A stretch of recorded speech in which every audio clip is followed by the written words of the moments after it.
Men sport, det er ikke bare en uddannelse for mig. Det er også et værested. Det er rigtig fedt at komme i skole og have et rigtig tæt bånd med mine klassekammerater, siden jeg bliver slut. Mig er Niels Brock rigtig vigtigt, fordi jeg går op i min uddannelse. Niels Brock er et sted, hvor jeg kan socialisere mig med mine venner.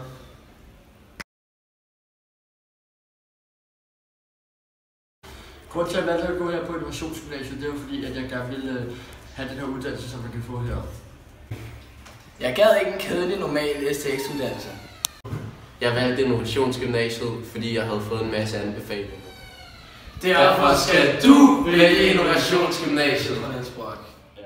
Innovationsgymnasiet på Niels Brock, din fremtid.